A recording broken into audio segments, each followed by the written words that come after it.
భవిష్యత్తు శ్రీస్వాతం. చంద్రబాబుకు రాయలసీమపై ప్రేమ లేదని, రాయలసీమపై ఉన్నది కపట ప్రేమేనంటూ ఏపీ విపక్ష నేత వైఎస్ఆర్ కాంగ్రెస్ అధినేత జగన్ వ్యాఖ్యలను సమర్థిస్తారా అంటే 53% మంది అవునని, 47% మంది కాదంటున్నారు. కచ్చిలు వచ్చాం. శ్రీ శివరామరెడ్డి గారు వైఎస్ఆర్ కాంగ్రెస్ పార్టీ సీనియర్ నేత, శాసనసభ మాజీ సభ్యులు, అలాగే శాసన మండలిలో మాజీ విప్. శ్రీ విజయ్ కుమార్ గారు తెలుగు రైతు ప్రధాన కార్యదర్శి. శ్రీ డాక్టర్ మల్లి రవి గారు ఢిల్లీలో అధికార ప్రతినిధిగా పనిచేసినటువంటి సీనియర్ కాంగ్రెస్ నేత, మాజీ ఎంపీ, మాజీ ఎమ్మెల్యే. ఇక శ్రీ రవీందర్ రెడ్డి గారు తెలంగాణ నాన్ గెజిటెడ్ అధికారుల సంఘం అధ్యక్షుడు, అట్లాగే ప్రముఖ ఉద్యమ నేత. ముందుగా ఈ పోలవరం ఇష్యూలోకి వెళ్ళడానికి ముందుగా రవీందర్ రెడ్డి గారితో 2 నిమిషాలు మాట్లాడదాం. రవీందర్ రెడ్డి గారు చెప్పండి, ముందుగా మీకు అభినందనలు ఈ కొత్త బాధ్యతలు స్వీకరించిన సందర్భంగా. అయితే ఈ ఉద్యోగ సమస్యలు టీఆర్ఎస్ ప్రభుత్వంతో మీ సంబంధాలు ఎలా ఉన్నాయి? ఎన్టీవీ వీక్షకులకు కూడా నా యొక్క ధన్యవాదాలు తెలియజేస్తా ఉన్నాం. అంటే ఇలా ప్రభుత్వంతో అంటే గతంలో ఉద్యమంలో పట్ల పాల్గొన్నటువంటి నేతలుగా ఇటు అంటే తెలంగాణ రాష్ట్ర సమితి కూడా వాళ్ళ ఉద్యమంలో పాల్గొన్నటువంటి పార్టీ ఏంటంటే ఉద్యోగులతోటి సత్సంబంధాలనే నెలకొనడం జరుగుతూ ఉన్నాయి. ఎందుకంటే ఉద్యమంలో ఉన్నటువంటి అనేక సమస్యలపై కలిసి పోరాడినాం కాబట్టి తప్పకుండా ఈ ప్రభుత్వంలో ఆ సమస్యలను కూడా పరిష్కారం అయితే అన్నటువంటి ఒక నమ్మకం ఇలా ఉద్యోగస్తుల్లో ఉండడమే దానికి ప్రధాన కారణం. ఎందుకంటే గతంలో మనము ఎందుకంటే అప్పుడున్నటువంటి ప్రభుత్వాలకు వ్యతిరేకంగా పోరాటం చేసినప్పుడు తెలంగాణ ఉద్యోగులకు అన్యాయం జరిగింది, తెలంగాణ ప్రాంత నిరుద్యోగులకు అన్యాయం జరిగింది, తెలంగాణ ప్రాంతాల్లో వివక్ష చూపినటువంటి అనేక కారణాల మీద మేము కలిసి పోరాడినాం కాబట్టి తప్పకుండా అట్లాంటి వివక్ష లేనటువంటి ప్రభుత్వం ఏర్పడుతున్నది. ప్రజలకు ప్రభుత్వానికి మధ్య ఉద్యోగస్తులకు పరిష్కారం అయిపోయినట్లేనా?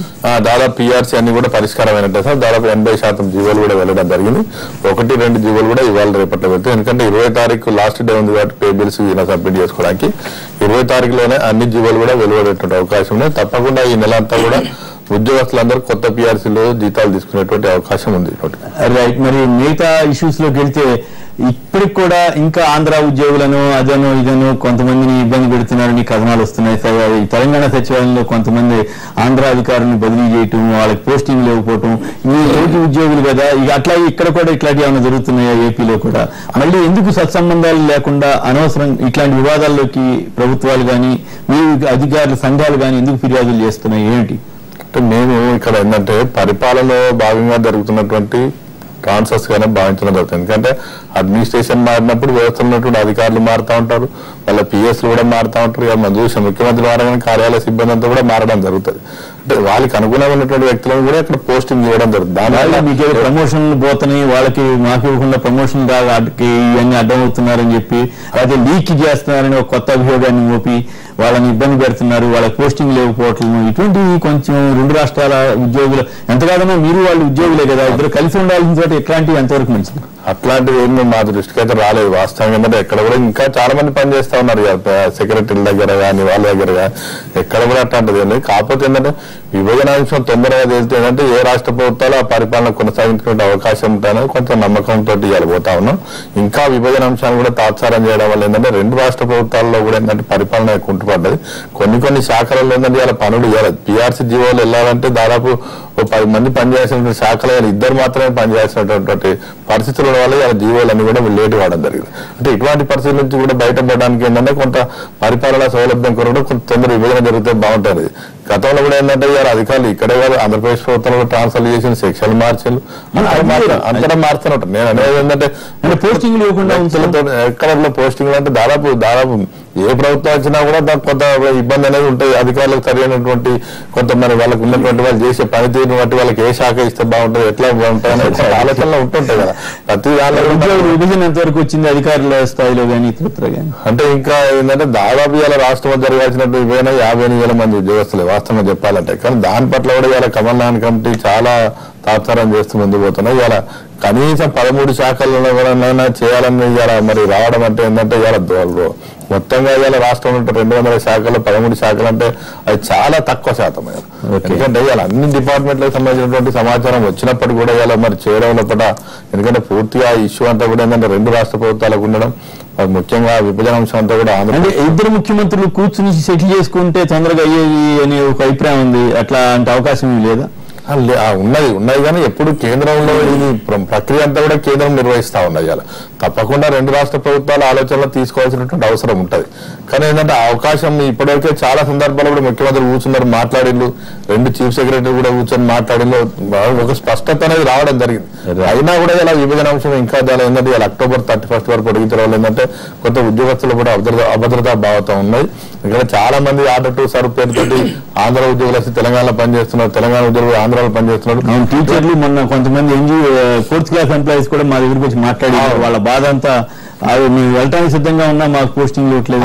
మేము అనేది కూడా చెప్పడం జరిగింది. ఎందుకంటే ఇలా ఆర్డర్ టు సర్వ్ అనేది అవసరం లేదు. ఎందుకంటే ఏ రాష్ట్ర ప్రభుత్వ ఉద్యోగులు ఆ రాష్ట్రంలో పనిచేసుకున్న తర్వాత విభజన అయినప్పుడు అవసరమైతే అటు వెళ్తారా ఇటు వెళ్తారా అనేది తర్వాత రవి గారు వారితో మీరు ఏమన్నా ప్రశ్న వేస్తారా, లేదు మీ కామెంట్ ఏమని చెప్తారు? దీంట్లో ప్రత్యేకంగా చెప్పాల్సింది టీఎన్జీఎస్ నాయకులుగా ఆయన వచ్చారు. వచ్చిన తర్వాత రెండు పక్కల సంబంధించిన అధికారుల గురించి మాట్లాడుతున్నారు. చర్చల ద్వారా సామరస్యంగా పరిష్కారం చేసుకోవాలంటున్నారు. ఆర్డర్ టు సర్వ్ అనేది ఉండాల్సిన అవసరం లేదు. ఎవరైతే తెలంగాణ రాష్ట్రంలో పనిచేస్తున్నారో ఇక్కడ ప్రభుత్వం చెప్పినట్టు వాళ్ళు పనిచేయటం, అదే రకంగా ఆంధ్రాలో పనిచేసే వాళ్ళు అక్కడ చేస్తారు. దీనికి మళ్ళీ ప్రత్యేకంగా అవసరం లేదనేది ఒకటి ఉంది. త్వరలోనే ఎంత త్వరగా వీలైతే అంత త్వరగా ఎక్కడ వాళ్ళని అక్కడ పంపించేటటువంటి విభజన చట్టాన్ని అమలు చేసే కార్యక్రమం ముఖ్యంగా ఐఏఎస్ ఐపీఎస్ చేయడానికే చాలా లేట్ అయింది. కింద స్థాయి వాళ్ళని కూడా చేస్తే ఈ ఇబ్బంది లేకుండా ఉండదు. ఈ గొడవ జరిగిందే ప్రత్యేక రాష్ట్రం కావాలని గొడవ జరిగిందే ఈ రెండు రాష్ట్రాల మధ్య కాబట్టి వీళ్ళని పంపించడం వల్ల జరిగేటటువంటి నష్టం ఏం లేదు. అందువల్ల త్వరగా ఇంప్లిమెంట్ చేస్తే మంచిది. 3,00,000 ఉద్యోగాలు ఖాళీలు భర్తీలు అవుతాయా రవీంద్ర రెడ్డి గారు? ఎందుకంటే తెలంగాణ ఉద్యోగాలు ఉంటాయా? ఉన్నాయి. 1,07,444 ఉద్యోగాలనే ఆల్రెడీ ప్రకటన చేసింది. శాసనసభలో కూడా ప్రకటించడం జరిగింది. దాంట్లో తప్పేం లేదు, ఉన్నాయి. ఇప్పుడున్న ఉద్యోగాలే ఇంకా విభజన తర్వాత ఇంకా కొంచెం పెరిగేటువంటి అవకాశం ఉంటుంది.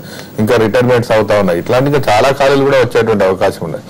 టీఎస్పీఎస్సీ కూడా ఏర్పాటైంది, దాని లోగో ఆవిష్కరణ చేసింది. ఇలా ఆన్లైన్లో అప్లికేషన్స్ పెట్టడానికి అవకాశం కల్పించడం జరిగింది.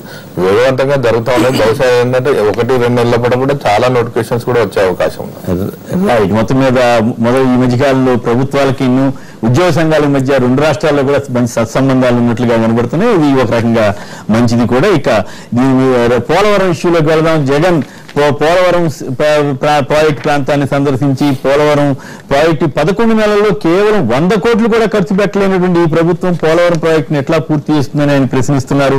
మరి రాయలసీమ అంశం ఆధారంగా ఇటువైపు మంత్రులు ఉమామహేశ్వరరావు కానీ, చంద్రాయప్ప కానీ, లోకేష్ కానీ వీళ్ళంతా తీవ్ర స్థాయిలో విమర్శలు చేస్తున్నారు జగన్ పై. అదే సమయంలో జగన్ కూడా ఘాటుగా స్పందిస్తా ఉన్నారు. మరి నిజంగానే పోలవరం ప్రాజెక్టు జాప్యం అవుతోందా? జాప్యం వల్ల నష్టం జరుగుతుందా? మరి తెలుగుదేశం పార్టీ కానీ వీరు కానీ ఈ ఏడాది అంతా కూడా 11 నెలలు జరిగిపోతే 100 కోట్లు కూడా ఎందుకు ఖర్చు పెట్టలేకపోయారు? దీనిపై ముందుగా తెలుగుదేశం పార్టీ ప్రతినిధి అయిన విజయ్ కుమార్ గారు ఏం చెప్తారు? జగన్ గారు ఒకరోజు నేరుగా ఇక్కడి నుంచి ఫ్లైట్లో వెళ్ళిపోయేసి ఒక బస్సు ఎక్కేసి ఒక అర్ధగంట పాటు అక్కడ తిరిగేసి మళ్ళీ ఇవాళ బహుశా ఆయన విజయవాడ ప్రకాశం బయలుపోతాను. సో ఇది కేవలం ఉనికి కోసం చేసే ప్రయత్నం మరే కనిపిస్తుంది. కానీ దీంట్లో ఆయన ఖచ్చితంగా రైతుల కోసం ఇంకొకరి కోసం ఇప్పుడు అక్కడ వెళ్ళి ఆయన ఒక అర్ధగంట వాళ్ళతో మాట్లాడి ఖచ్చితంగా వాళ్ళు ఏదో 4 ఏర్పాటు చేసే ఉంటారు. బికాజ్ వాళ్ళ అక్కడ స్థానిక నాయకులు ఉంటారు కాబట్టి. సో ఇది కేవలం రాజకీయం చౌకబారు రాజకీయం అని నేను చెప్పను కానీ బట్ ఆయన చేసే చూస్తుంటే అట్లా కనిపిస్తుంది. అందుకంటే దీనికైతే ఇప్పుడు జగన్ గారు ఒక తెలుసుకోవాల్సింది ఏంటంటే పోలవరం ఈజ్ ఈక్వల్ టు పటిషన్ కాదు. పోలవరం ఇది చాలా పెద్ద డొమైన్. దాంట్లో గోదావరిలోని 10 లక్షల ఎకరాల ఆయకట్టు శ్రీకాకుళం దగ్గర నుంచి కొత్తగా 7 లక్షల ఆయకట్టు దాన్ని కొత్తగా దీంట్లోకి తేవడం దాకా పశ్చిమ గోదావరి ఖమ్మంలో 70,000 ఎకరాల దగ్గర నుంచి విశాఖపట్నంకి దాని తాగునీరు దాని మధ్యలో 520 ఎకరాలు ఇంకా చాలా ఉన్నాయి. దాంట్లో కూడా దాంట్లో వీటన్నిటితో పాటు 80 TMC of water Krishna barrage దగ్గరికి ఇవ్వడం అనేది ఒక కంపెనీ. ఈ పట్టిసీమలో ఆ ఒక్క కంపెనీ మాత్రమే ఇప్పుడు నేను తీసుకెళ్ళి. So Pattiseema is equal to Polavaram అనే ఒక ఇది అంటే ఆయనకు అవగాహన లేకుండా మాట్లాడుతున్నారు, లేదంటే ఇష్టం లేకుండా మాట్లాడుతుంది, లేదు అంటే నేను రాజకీయం చేస్తాను అని ఆయన ఉద్దేశం కాదు. సో ఈ పట్టిసీమ అనేది కేవలం అక్కడ ఎక్స్ట్రా ఉన్న వాటర్ని ఫ్లడ్ వాటర్ని దాని సర్ప్లస్ వాటర్ని కృష్ణా బ్యారేజ్ పంపించి రాయలసీమకి ఇంతకుముందు కృష్ణాకి ఇచ్చారు. నేను అడిగిందని తప్ప మిగతా అంతనే సమాధానం చెప్పారు. నేను అడిగింది స్ట్రైట్ గా వస్తాను. 100 కోట్లు ఖర్చు పెట్టలేదు ఇంతవరకు 11 నెలల్లో ఈ ప్రభుత్వం. ఆయన ఒక మాట అన్నారు 3 ఏళ్లలో అని మొదలు చెప్పారు, తర్వాత 4 ఏళ్ళు అన్నారు, నిన్నగాక ముందు 5 ఏళ్ళు అంటున్నారు పోలవరం పూర్తి. అసలు నిజంగా పోలవరం పూర్తి చేసే చిత్తశుద్ధి ఉందా అన్నది ఆయన ప్రశ్న. ఇప్పుడు 100 కోట్లు ఎందుకు 100 కోట్లు ఖర్చు పెట్టలేకపోయారు? వస్తున్నా. ఇప్పుడు 2006లో వెంకట్రావు కమిషన్ వేసి వెంకట్రావు కమిటీ వేసి మొత్తం డీటెయిల్స్ తెప్పించుకున్న రాజశేఖర రెడ్డి గారు కేవలం కాలువలు మాత్రం తెచ్చి 3 ఏళ్ల పాటు అధికారం చేశారు. నెక్స్ట్ వచ్చిన కాంగ్రెస్ ప్రభుత్వం 5 సంవత్సరాల పాటు అసలు దాన్ని పట్టించుకోలేదు. ప్రాజెక్ట్ కట్టకుండా కాలువలు వేసి డబ్బులు తెచ్చేశారు. మేము కొత్త రాష్ట్రం వచ్చింది, కొత్త మొత్తం కొత్త ప్లాన్లు వచ్చింది. ఇంతవరకు అసలు మాకు డబ్బులు లేవు, ఏమీ లేవు, అక్కడి నుంచి ఏం రాలేదు. ఇంతలోపల ఈయన 100 కోట్లు ఆయన వాళ్ళు ఇచ్చిన 100 కోట్ల రూపాయలతో ఏం ప్రాజెక్టులు అడగడానికే ఆయన అసలు ఏ విధంగా అవుతున్నాడో ఆయనకి అవగాహన ఉందో. సరే 100 కోట్ల రూపాయలు ఏం చేస్తారు చెప్పండి నాకు? ఒక పెద్ద పొలం ప్రాజెక్టులో 100 కోట్ల రూపాయలు ఏం చేయాలి ఆయన అంటే? ఈ 100 కోట్ల రూపాయలు అంత ప్రాజెక్ట్ కట్టేటప్పుడు వాళ్ళు ఖర్చు పెట్టిన 1,00,000 కోట్ల దండేమని జలయజ్ఞం ఎన్ని ఎకరాల ప్రాజెక్టులు కట్టుండాలి? ఆయన మాట్లాడేప్పుడు మనం ఇప్పుడు గాజు గ్లాసులు తీసుకొని వేసారనుకోండి, రాళ్ళు ఒక 6 రాళ్ళు బ్యాక్ వస్తాయి. జగన్ గురించి పక్కన పెడతాం. నేను అడుగుతున్నాను, ఈ 11 నెలల్లో నేను ఒక టీవీలో చూస్తుంటే ఒక తట్టిన మంది కూడా పోయలేదు సార్ ఇక్కడ ఈ కొంతమంది రైతులు చెప్తారు. అంతకుముందు 4,000 కోట్లు ఖర్చు పెట్టినటువంటి కాంగ్రెస్ ప్రభుత్వాల నుండి ఎవరన్నా కానీ 4,000 కోట్లు ఖర్చు పెడితే 11 నెలలు అయిన తర్వాత టీడీపీ ప్రభుత్వం వచ్చిన తర్వాత ఒక్క తట్టిన మంది పోయలేదండి అని అడుగుతున్నారు. దానికి ఏం సంబంధం చెప్తారు? జగన్ రాజకీయ విమర్శలు పక్కన పెట్టి రాజకీయం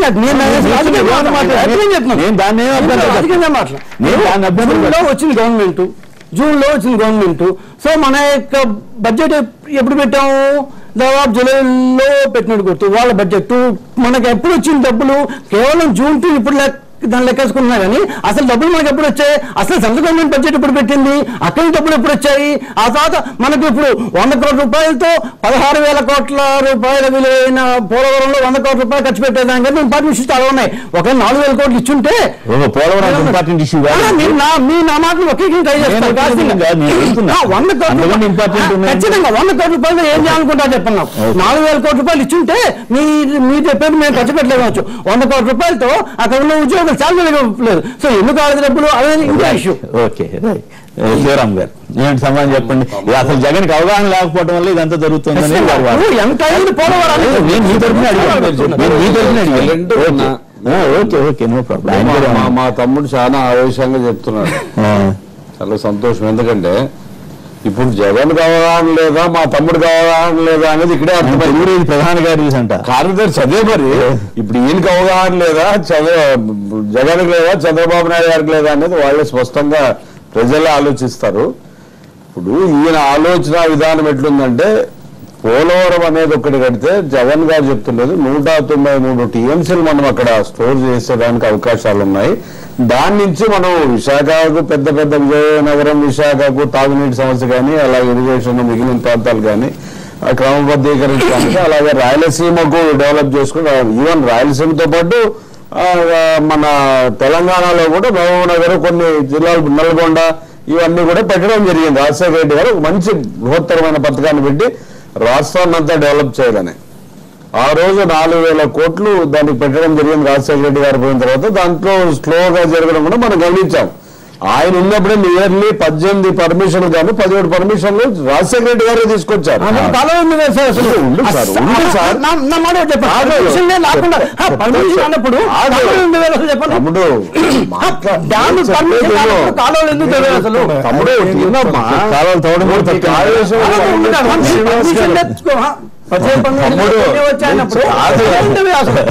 చెప్పేది ఈజీ కదా,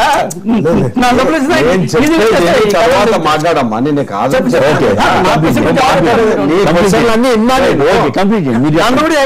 ఇదొక ఎక్స్ట్రా క్వశ్చన్. మధ్యలో డిస్టర్బెన్స్ వస్తుంది, వద్దు.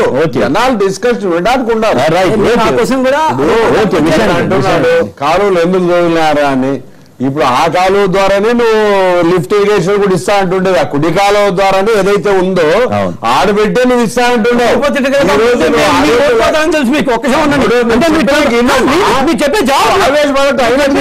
ఇస్తాడు కదా ఇవన్నీ వినండి. వాళ్ళకి అర్థం ఏం కాదు.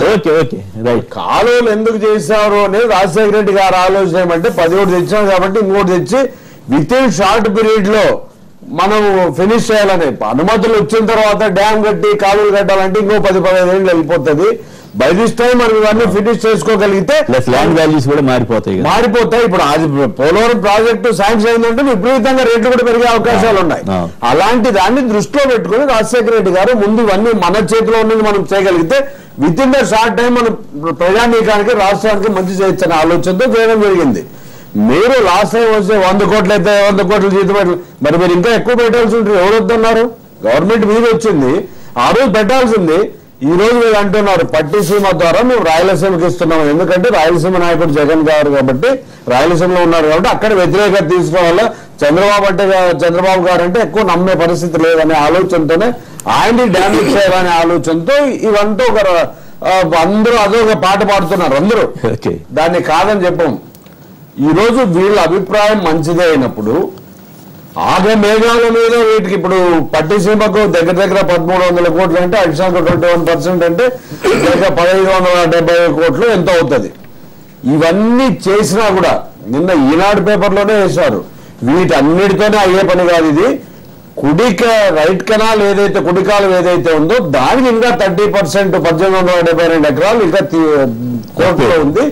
ఆ ఇష్యూస్ కట్టాలో దాంతో పాటు దానికి కూడా నేర్లే 1700 కోట్లు 1300 కోట్లు ఇవ్వాల్సిన అవసరం ఉంది.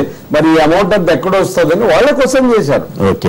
అలాంటి పరిస్థితుల్లో జగన్ మాట్లాడినారా ఇంకొకరు మాట్లాడినారా అనేది చూసుకోకుండా మనకున్న కొద్దిపాటి డబ్బులను ఎలా మనం సద్వినియోగం చేసి ప్రజానీకానికి ఉపయోగపడేలా చేయాలనే ఆలోచన వాళ్ళకు ఉండాల్సిన అవసరం ఉంది. జగన్మోహన్ రెడ్డి గారు చెప్తున్న విషయాల్లో వాస్తవాలు ఉన్నాయి. ఈ రోజు మీరు అక్కడి నుంచి నీళ్ళు వేసాం రాయలసీమకి ఇస్తా ఉంటారు. పోతిరెడ్డి హెడ్ రెగ్యులేటర్ తో 100 కోట్లు 200 కోట్లు ఖర్చు పెడితే మొత్తం సిస్టమ్ సెట్ అయ్యే పరిస్థితి ఉంది. మీరు ఏం రాయలసీమకి ఇవ్వాలన్నా కేవలం హంద్రీనివాస్ ద్వారానే అంతే వెళ్ళారు. హంద్రీనివాస్ ద్వారా ఇస్తే కేవలం అనంతపురం జిల్లాకు వస్తుంది. రైట్. మీరు పోతిరెడ్డి హెడ్ రెగ్యులేటర్ చేస్తే కర్నూలు జిల్లా కవర్ అయ్యే పరిస్థితి ఉంది. అలాగే కడప జిల్లాలో కొన్ని రిజర్వాయర్స్ ఉన్నాయి. వాటన్నింటినీ ఏం చేయకుండా వంతెనలు కట్టుకోకుండా ఏదైతే 20% 25% మిగిలిన దాన్ని మీరు రెగ్యులేట్ చేయకోకుండా మేము రాయలసీమకి ఇస్తాను రాయలసీమ ఎట్లా ఇస్తారండి? రాయలసీమ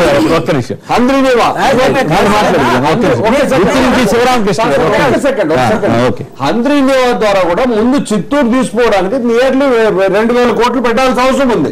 కానీ అది కూడా జస్ట్ 250 కోట్లు ఏదో పెట్టినారు.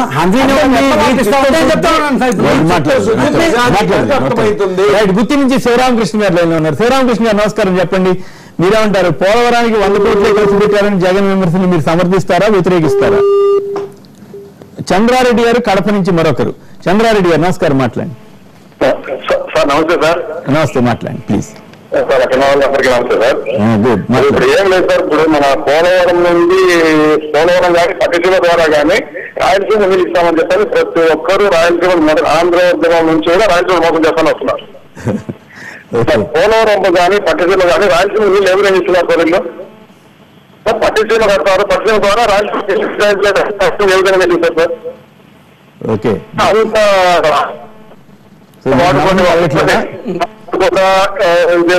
సిద్ధేశ్వరం కట్టామని చెప్పేసి ముందు నంది కూడా కట్టించుకున్నారు. విశాఖ ఉక్కు ఆంధ్రలో అని చెప్పి విశాఖలో ఉక్కు ఫ్యాక్టరీ కట్టించారు, రాష్ట్రంలో ఉక్కు ఫ్యాక్టరీ కట్టారు. పట్టిసీమతో రాయలసీమ నీళ్ళు అని చెప్పి ఎంతటి మోసమైన మాటలు మాట్లాడుతున్నారు సార్. పట్టిసీమ కానీ పోలవరం కానీ రాయలసీమకు నీళ్ళు వచ్చేటువంటి అవకాశం లేదు సార్. వాటర్ అక్కడ ఇవ్వాలనేది ఒక ఆలోచన తప్పు పట్టుదానం. కానీ అయితే ఆలోచనలో సాధ్యాసాధ్యాల మీదే రకరకాల విమర్శలు వస్తున్నాయి. అక్కడ జగన్ అడుగుతున్నాడు, అక్కడ రిజర్వాయర్లు లేకుండా నీళ్ళు ఎక్కడ తీసుకెళ్లిపోస్తారు అని అడుగుతున్నారు. వాటి మీద సమాధానం చెప్పగలిగే పరిస్థితి ఉంటే బాగుంటుంది. ఖచ్చితంగా ఇప్పుడు ఆయన జగన్ గారు ఫస్ట్ నుంచి ఏమంటే ఇక్కడ దాని ప్రకాశం బాగా దగ్గర 3.1 TMC కదా, మీరు ఎక్కడ స్టోర్ చేస్తారు. మేమేమంటే కృష్ణా దాని డెల్టాలో జూలై 31 కూడా నాట్లేసే పరిస్థితి ఇప్పుడు లేదు, మనకు రావట్లేదు. 16 జీవో ప్రకారం మన రాష్ట్రంలో మనం ఇచ్చిన జీవో ప్రకారమే 510 స్క్వేర్ ఫీట్ కంటే తక్కువ ఉంటే నాగార్జున సాగర్ కి వాటర్ కూడా సీజన్లో ఉంది. సో ఆ ప్రకారం జూలై 31కి గత 5 సంవత్సరాల డేటా మీరు తీసుకుంటే ఏ రోజు 540 కంటే ఎక్కువ పోలేదు. 510, 511, 509 కూడా చేసినాయి. సో జూలై 31 నాటుబడ్డ అయిపోయింది. So the crop of the floods of Godavari and the crops of Krishna correlate అవుతున్నాయి. ఎందుకంటే మన వర్షాలు మన క్లైమేట్ చేంజ్ రకరకాలుగా వచ్చి ఆ రెండు కోరిలేషన్ జరుగుతుంది. సో ఇప్పుడు ఒక out of the box thinking తో రాయలసీమకి అక్కడి నుంచి సప్లిమెంట్ అయ్యే వాటర్ ఇవ్వాలి, ఇక్కడ నుంచి గోదావరి వాటర్ ఇక్కడ తెస్తాము, దాని ప్రకాశం భాగం నుంచి పోయే 3 కాలువలోకి వెళ్తా ఉన్నారు. సో మీరు ఇప్పుడు మళ్ళీ ఇంకోటి ఇప్పుడు ఎంతసేపు ప్రాజెక్టులు కడతా ఉంటూ 50 సంవత్సరాలు 30 సంవత్సరాలు గడిపేస్తుంటే ఇంకా ఇప్పుడు 2004 ఎన్ని సంవత్సరాలు గడుస్తుంది చెప్పండి. 2006 స్టార్ట్ చేశారు. ఇప్పటిదాకా చనిపోయినాడు. ఇప్పుడు మీరు ఏం చేయబోతున్నారు చెప్పండి. ఒక రోజు ఏమో అవుతున్నానండి, ఒక రోజు 3 ఏళ్ళు అన్నారంట, ఒక రోజు 4 ఏళ్ళు అన్నారంట, నిన్న కాకుండా 5 ఏళ్ళు అన్నారు. 6 ఏళ్ళు కావచ్చు. మరి ఆ సంగతి స్పష్టంగా చెప్పాలి కదా ప్రభుత్వం. పోలవరం అనేది జాతీయ ప్రాజెక్టు. సో అక్కడి నుంచి మనకు 16,000 కోట్లు ఈ రోజు బహుశా 4-5 ఏళ్ళ తర్వాత ఈ దాన్ని ఇన్ఫ్లేషన్ ఎక్కువ అయితే 18,000-19,000 crores కూడా పోవచ్చు చెప్తున్నాం.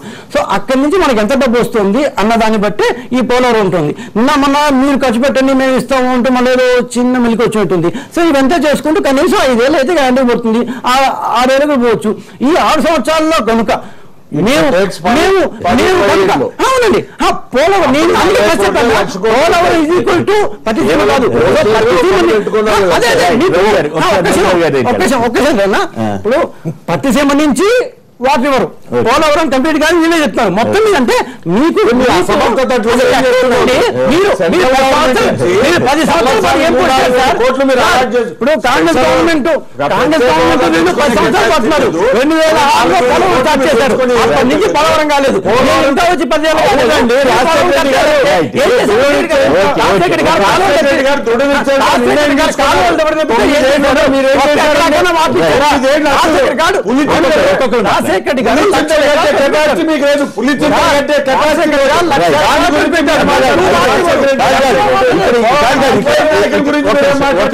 మంచి ఆలోచనతో చేసిన మహానుభావుడు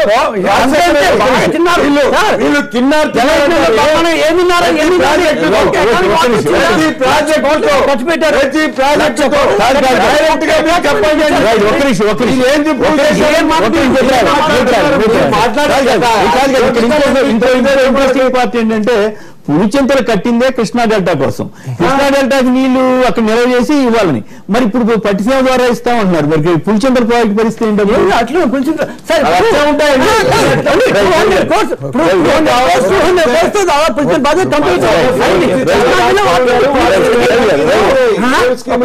నక్కకి నాగలోకానికి అసలు పరిస్థితి సంబంధం ఏంటి? రాయలసీమ నీళ్లు కృష్ణా డెల్టా కోసమని అట్లా కదండి. శ్రీశైలంలో వాటర్ ని పైకి పంపించడానికి దానికి సంబంధం ఏంటి అసలు? రైట్ మీరు చేయలేదు, చేస్తుంటే మీరు పులిచింతల ప్రాజెక్టుని ఒక గొప్ప ప్రాజెక్టుగా మల్టీపర్పస్ యూజ్ ఉంటుంది కాబట్టి రాష్ట్ర ప్రభుత్వం కానీ కేంద్ర ప్రభుత్వం కానీ గుర్తించి దాన్ని జాతీయ ప్రాజెక్టుగా చేయడానికి విభజన చట్టంలో పెట్టడం జరిగింది. జాతీయ ప్రాజెక్ట్ అంటే అది 50,000 కోట్లైనా 1,00,000 కోట్లైనా దాంట్లో 90% డబ్బు కేంద్ర ప్రభుత్వం ఇచ్చేటటువంటి వ్యవస్థ. ఇవాళ ఆ ప్రాజెక్టుని రాష్ట్ర ప్రభుత్వం ముందుకు తీసుకొని పోవటం వల్ల మీ ఆర్థిక పరిస్థితులు దాంట్లో ఇన్వాల్వ్ కావు, కేంద్ర ప్రభుత్వం ఇవ్వాల్సింది. అది కూడా చట్టంలో ఉంది. మరి దీన్ని ప్రాధాన్యత క్రమంలో తీసుకొని ఎందుకు చేయటం లేదని రాష్ట్ర ప్రభుత్వం కేంద్ర ప్రభుత్వం మీద ఒత్తిడి తీసుకుని వస్తే వాళ్ళ డబ్బులతో చేసేటటువంటి ప్రాజెక్టును ఎందుకు బయట పెట్టారు? ఇంకోటి ఏంటి, అది ఒక్క ప్రాజెక్టు మంచినీళ్ళకి అదే పనికి వస్తుంది, సాగునీరుకి అదే పనికి వస్తుంది, ఎలక్ట్రిసిటీకి అదే పనికి వస్తుంది, ఎక్కువ మొత్తంలో నీళ్లు ఆపుతున్నారు.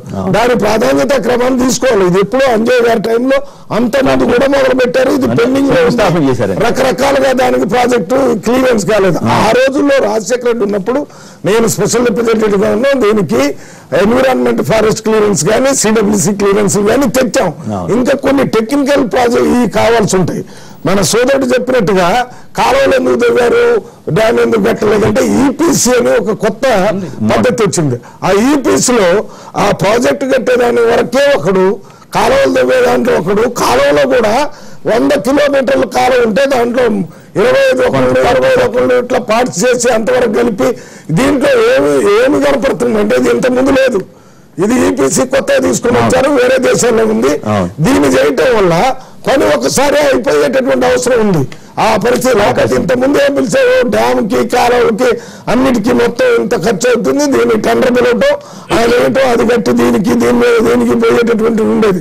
అది జరగకుండా ఉండటానికి ఉదాహరణకి కృష్ణానది మీద 4 లిఫ్ట్ ఇరిగేషన్ ప్రాజెక్టులు కట్టాం. ఆ లిఫ్ట్ ఇరిగేషన్ చేసేదానికి వేరే టెండరు, కాలువల్స్ నీళ్లు చుక్క రావటం లేదు. కాలువలు ఎందుకు తవ్వారంటే ఆ పని జరుగుతుంది, ఈ పని జరుగుతుంది. అది పూర్తయిన తర్వాత దీంట్లో నీళ్లు వస్తాయి. ఇది సామాన్యులు కూడా వచ్చినాయి. I am standing here, basic permissions అన్ని వచ్చినాయి. చిన్న చిన్న ఎక్కడైనా ఉంటే వాటి కోసం అవుతున్నాయి. అంటే పర్మిషన్లు వచ్చినాయి ఎప్పుడో. నేను అది ఏది ముఖ్యం అంటే అన్నిటికంటే ముఖ్యం ఎన్విరాన్మెంట్, ఫారెస్ట్ అండ్ సిడబ్ల్యూసి. ఈ 2 అయిన తర్వాత వచ్చాయన్ని చిన్న చిన్న ప్రాజెక్ట్.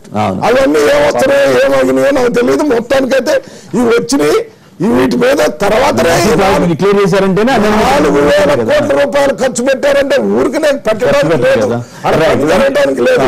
ఇంకోటి ఏంటంటే ప్రాధాన్యత క్రమంలో ఈ పట్టిసీమను పెట్టుకొని పోలవరాన్ని వదిలిపెట్టారని ప్రజలకి పూర్తిగా అర్థమవుతుంది. దీనివల్ల రాయలసీమకి లాభం జరిగిద్దా లేకపోతే ఆంధ్రాక తెలంగాణకు అనే దానికంటే ప్రాధాన్యతలు ఏం చేశారంటే ఈ పోలవరాన్ని మన ముఖ్యమంత్రి గారు కంప్లీట్ గా పక్కన పడేశారు. పోలవరం జాతీయ ప్రాజెక్టు, పట్టిసీమ రాష్ట్ర ప్రాజెక్టు.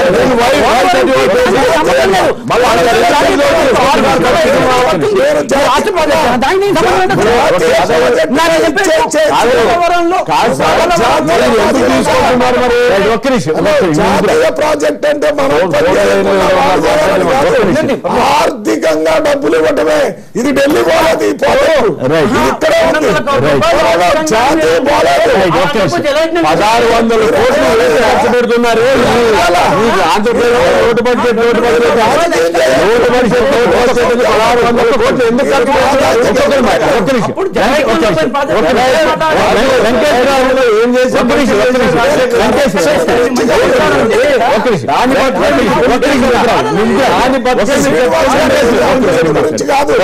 అసలు పాలసీ మీద మాట్లాడుతారు.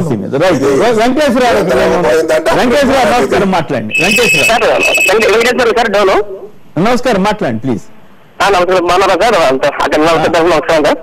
ప్లీజ్ మాట్లాడండి సార్. ఇప్పుడు మన పట్టిసీమ నుంచి మనకి రాయలసీమకి ముందేనే కదా సార్? చెప్పండి. మన పట్టిసీమ ప్రాజెక్టు వల్ల రాయలసీమకి మంచిదే కదా సార్? చెప్పండి, మీ అభిప్రాయం చెప్పండి. వద్దని ఎందుకంటాం? సార్ అది బాగుంటుంది. ఇప్పుడు మన శ్రీరామరెడ్డి గారు అనంతపురం జిల్లా నుంచి మాట్లాడుతున్నారు సార్. అవును, రెడ్డి గారు అంటే మన జమ్మగడుగు ఆదినారాయణ రెడ్డి గారు మనకి సంబంధించినారు కదా సార్? రైట్. పట్టిసీమ వల్ల రాయలసీమ మేలే కదా అంటున్నారు ఆయన. వెంకటేశ్వరరావు గారు మీకు వాళ్ళు భ్రమలో పెడుతున్నారు. మీకు పట్టిసీమకు తేవడం వల్ల రాయలసీమకు మంచిదే అని మనల్ని మభ్య పెడుతున్నారే తప్ప నిజంగా జరుగుతుండే వాస్తవాలు మీకు ఇక్కడ తేవడానికి రాయలసీమకు వాటర్ కావాలనుకుంటే ఇప్పుడు మీకు పోర్ట్ హెడ్ రెగ్యులేటర్ డెఫినెట్ గా అది పని చేయాల్సిన అవసరం ఉంది. అక్కడే డబ్బులు ఖర్చు పెట్టడం లేదు. వాటర్ ఎట్లా పంపిస్తారో ఒకసారి ఆలోచన చేయండి. అట్లే మాకు అంతరి నీళ్ళకు ఇప్పుడైనా నీళ్ళు వచ్చాయి. 15 టీఎంసీలో 16 టీఎంసీలో నీళ్లు అప్పుడు కాంగ్రెస్ ప్రభుత్వం రాజశేఖర రెడ్డి గారు మొదలుపెట్టింది. కాంగ్రెస్ ప్రభుత్వం కూడా పూర్తి చేయగలిగింది కాబట్టి దానికి వాటర్ ఇవ్వగలిగినారు. మీరు ఇంకొకటి కర్నూలు జిల్లాలో మీకు రిజర్వాయర్స్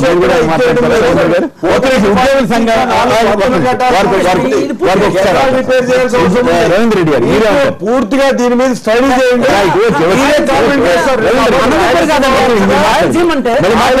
నేను చెప్తున్నా ప్రాజెక్ట్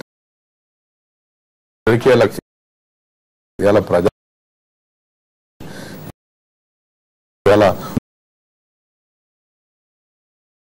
అనేక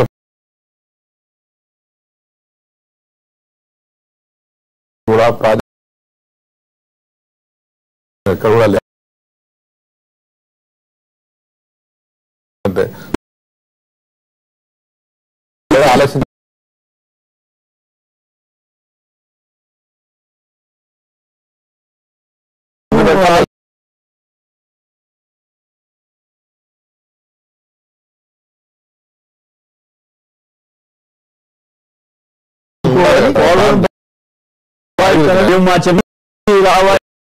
రావాలి రావాలని రాస్తూ ఎన్నో వార్తలు రాస్తుంటే ఇన్నాళ్ళకి ఒక రకంగా ఒక రూపానికి వచ్చిందని మా అయితే ఇప్పుడు కేంద్రం 250 కోట్లు వీళ్ళు 100 కోట్లు ఇట్లు ఇస్తే ఎప్పుడు కదండి ఖచ్చితంగా పోరాడి ఏడాదికి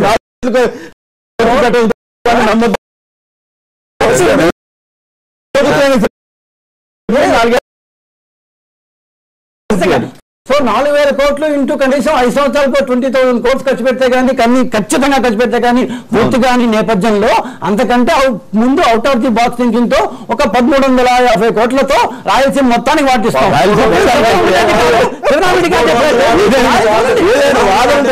తెలియజేసిన తర్వాత